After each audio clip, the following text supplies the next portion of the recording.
नमस्कार।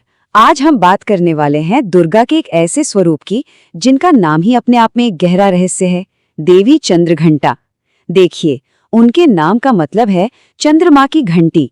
और आप सोचिए, इसी एक नाम में मन को साधने और निडर बनने का राज छिपा हुआ है।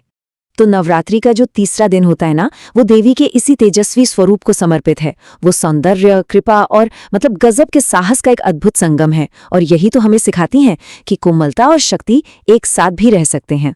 लेकिन सवाल वही है, उनके नाम का आखिर मतलब क्या है? चंद्रमा की घंटी ये सिर्फ एक नाम नहीं है दोस्तों, ये एक बहुत ही गहरा आध्यात्मिक रहस्य है जिसे आज हम साथ मिलकर समझने की कोशिश करेंगे। तो इस रहस्य को समझने के लिए सबसे पहले ये जानना जरूरी है कि उनका दिव्य स्वरूप और उनकी खासियतें क्या हैं।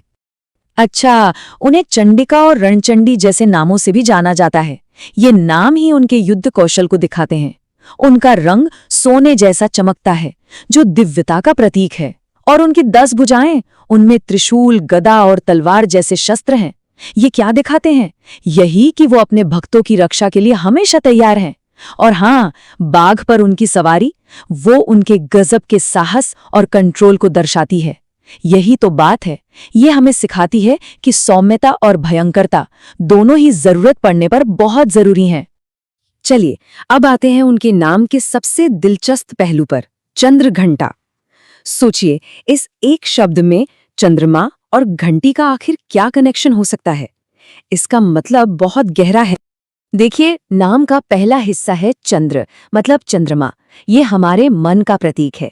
अब सोचिए, जैसे चंद्रमा घटता बढ़ता रहता है ना, ठीक वैसे ही हमारे विचार और हमारी भावनाएं भी लगातार बदलती रहती हैं, जिसे हम आज की भाषा में मेंटल चैटर भी कह सकते हैं।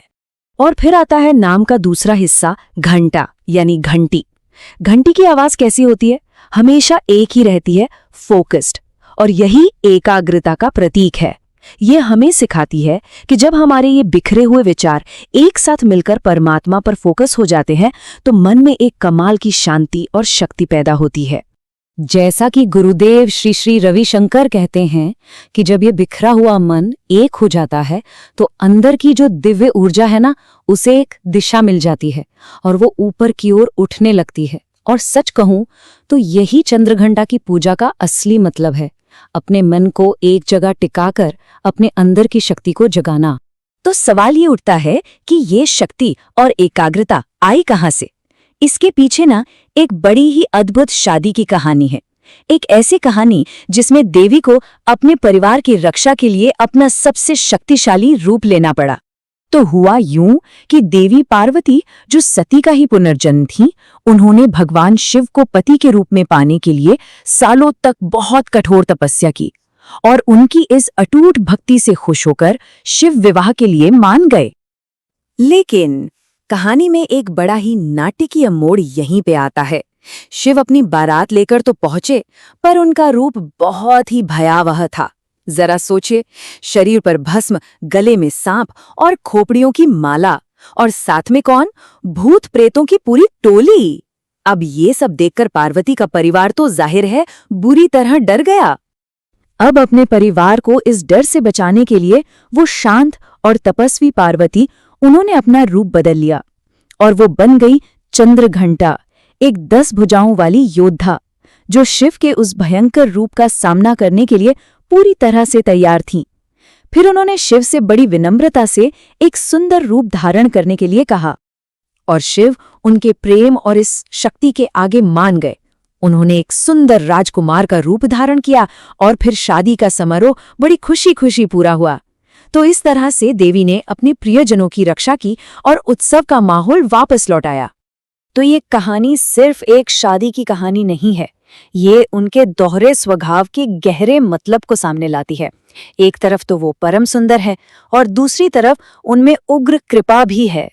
गुरुदेव श्री श्री रविशंकर के शब्दों में कहें तो दुनिया में जहां भी कुछ सुंदर दिखाई देता है, वो असल में माँ भगवती की ऊर्जा के कारण ही है। अगर वो वहां नहीं है तो कुछ भी सुंदर नहीं है।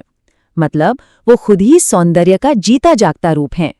तो उनके 2 पहलू हैं जो एक साथ रहते हैं। एक तरफ वो परम कृपा और सौंदर्य की देवी हैं, जिनकी तीसरी खुली हुई आंख जागी हुई चेतना का प्रतीक है, और वहीं दूसरी तरफ वो एक ऐसी योद्धा हैं जिन्हें कोई हरा नहीं सकता। वो नेगेटिविटी को खत्म करने के लिए अपने हथियार उठाती हैं और कहते हैं कि उनकी घंटी की आवाज ही दुश्मनों के लिए काफी है। आप देवी चंद्रघंटा की ये जो पुरानी कहानी है, ये सिर्फ बीते हुए कल का हिस्सा नहीं है। ये आज भी हम सब के लिए निडरता का एक बहुत बहुत जरूरी सबक रखती है। जी हाँ, उनकी कहानी सिर्फ एक पौराणिक कथा नहीं है, बल्कि ये जीवन की मुश्किलों का सामना करने के लिए एक प्रैक्टिकल गाइड है। इससे जो सबसे बड़ी सीख मिलती है वो ये है कि मुश्किल से मुश्किल समय में भी अपने अंदर की शक्ति और निडरता को जगाना चाहिए, ठीक वैसे ही जैसे देवी चंद्रघंटा ने अपने परिवार की रक्षा के लिए किया था। और ये कहानी हमें एक बहुत ही गहरे सवाल पर लाकर छोड़ देती है कि जब जिंदगी में शांति की भी जरूरत हो और शक्ति की भी, तो कोई इन दोनों के बीच वो सही बैलेंस कैसे बना सकता है। इस पर जरूर सोचिएगा।